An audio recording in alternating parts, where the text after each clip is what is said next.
Hi guys, my name is Arya and welcome to my channel. So, today's video is going to be really special because this is a Father's Day special video with my dad, obviously. And in this video, I am going to be asking some questions to him and we are going to hear some stories about my childhood, his experience as a girl dad, and etc. So, yeah, without further ado, let's get started. My first question for you is, what was your first reaction when I was born? When you were born? Yeah. It was a mixed, you can call it mixed emotions. I was terrified, relieved. Why terrified and relieved? Is because you were born by C-section. And I think for a few hours you were kept in an incubator. त्यामुळे थोडंसं मी घाबरलो होतो. So I would say complex emotions होते. आणि तुझा जन्म जो होता हा लक्ष्मी पूजनच्या दिवशी होता, 3 नोव्हेंबर 2002. म्हणजे लक्ष्मीच आमच्या घरी आली होती. खूप आनंद झाला. आपण जे शब्दात सांगू शकत नाही. क्वेश्चन्स कसा तू विचारलं मला की तुम्हाला काय वाटलं? It was mixed feelings. Okay. So, what kind of child was I? Was I naughty or naughty असं काही हे नव्हतं. cheerful होता आणि खाण्याबाबतीत तर एकदम पटायत होते तू. तुझं बालपण जे आहे हे तसं बघितलं तर खूप इंडिपेंडेंट तू राहिली at a very young age. कारण मी क्लासला जायचो, माझे लेक्चर्स असायचे. मम्मा एनजीओमध्ये असे होती कधी पुरेसा वेळ आम्हाला देता येत नव्हता. तो आम्ही तुला पायनागरमध्ये ठेवलं होतं. मग तिथे पण काही प्रॉब्लेम झालाय. मग मला वाटतं तू टीसी मध्ये होती तेव्हा तू घरीच राहिली. कधी कधी सुट्टीच्या वेळी प्रॉब्लेम असायचा की आम्ही बाहेरून तुला लॉक करून जायचो. म्हणजे खूप पण या सगळ्या मला वाटतं तुला तो अनुभव मिळाला. तो एक स्ट्रॉंग तू राहिली. फक्त भीती असायची की आम्ही बाहेर होतो तेव्हा गॅस असेल किंवा लाईट असेल, थोडं भीती असायची. मग खूप कमी वेळात तुम्हाला मोबाईल दिला, ते चुकीचं आहे. काय करणार? Okay. What's one most memorable memory of from my childhood? Memories भरपूर आहे. तसं एक सांगू शकत नाहीये. ऑलमोस्ट या 23 वर्षांमध्ये जर्नीमध्ये खूप अशा मेमरीज आहे, खूप चांगल्या मेमरीज आहे. जसं मी आताच म्हणालो की you are very precocious child. म्हणजे तुला एकच्या प्रमाणे म्हणजे खूप लवकर सगळ्या गोष्टी तुला येत होत्या. म्हणजे लहानपणापासूनच जेवणाची आवड होते. म्हणजे जेवण तू बनवायची खूप सुंदर.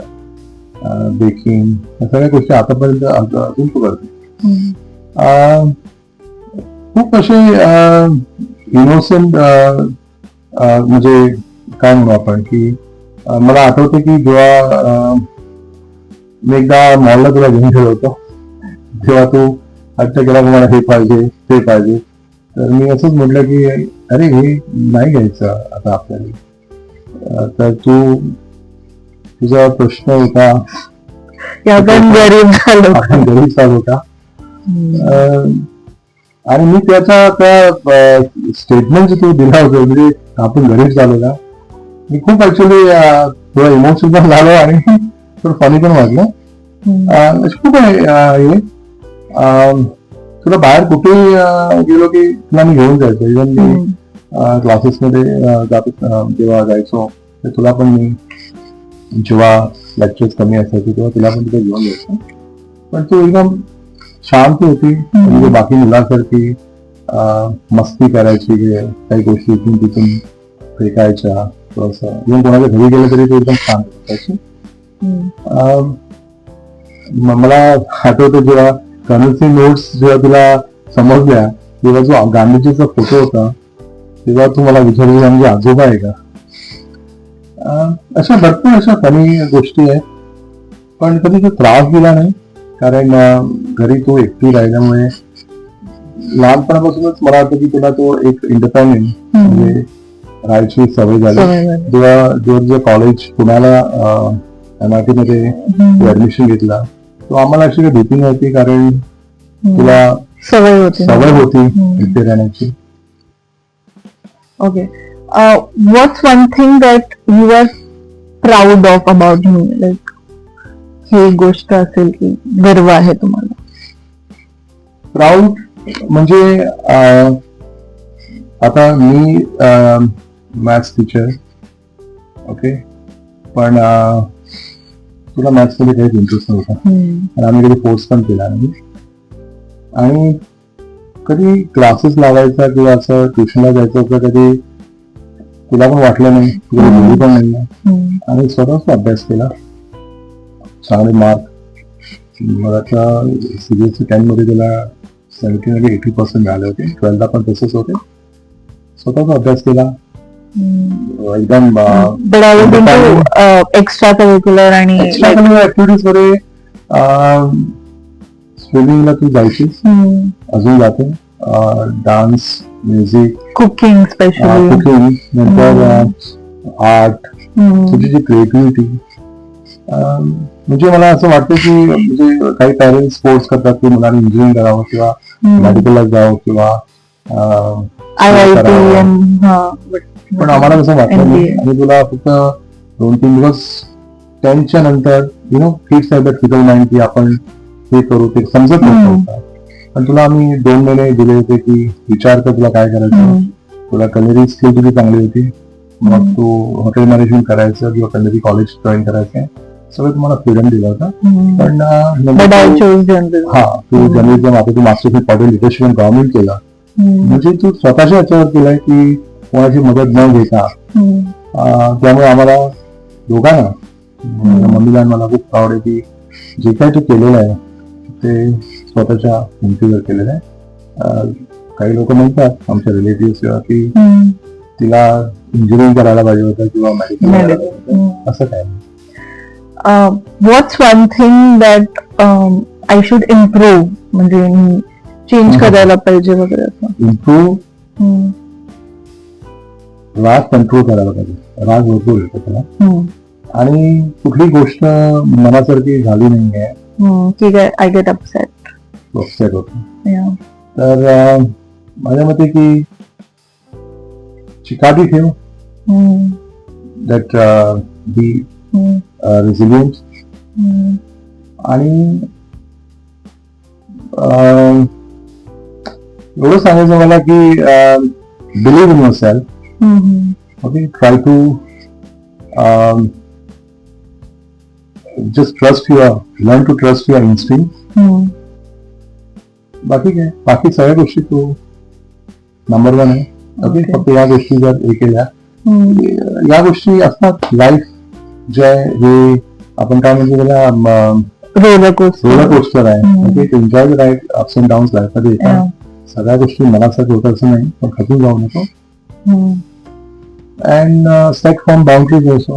ओके, त्या गोष्टी त्यांना कोणी काय बोललं, कोणी काय टोमणा मारला, मनावर नाही. तुझी एक दुसरं पण एक आहे की तू डिबेट करते, काही गोष्टी तुला आवडल्या नाहीये, तोपर्यंत तुला तो त्याचं उत्तर मिळत नाही, मग तो डिबेट जे आहे ते चालू राहतात. Okay, what's your favourite thing about being my dad? Favourite thing,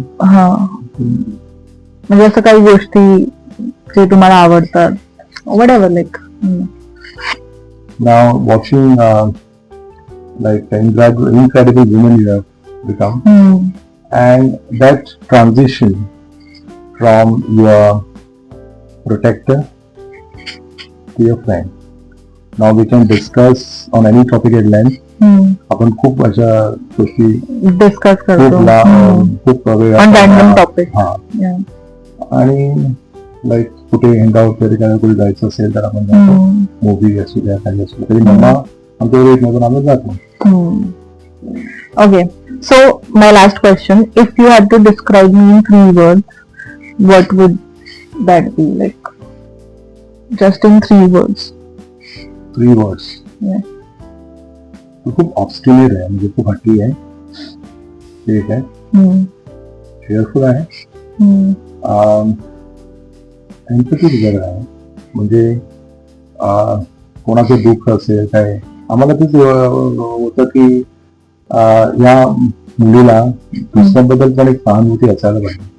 मला एक किस्सा आठवतो. आणि गोव्याला जेव्हा आपण देवीच्या यात्रेला गेलो होतो, तेव्हा बाहेर एक म्हातारी बाई फुलं विकत होती. आमच्याकडे आम्ही सगळं घेतलं होतं, पण तो हट्ट केला की त्या आजीकडून पण आपण फुलं घ्यायची. तिने अजून तिची फुलं विकली गेली नाही. कुठे काही तू बघते, मांजर असू दे, कुत्रा असू दे, कुठेही काही असेल तर तू ती भावना तुझी बाहेर येते. Happy Father's Day to all the dads out there, and if you like this video, please subscribe to my channel. Okay, so yeah, that's it for this video, and I'll see you in the next video. Bye bye.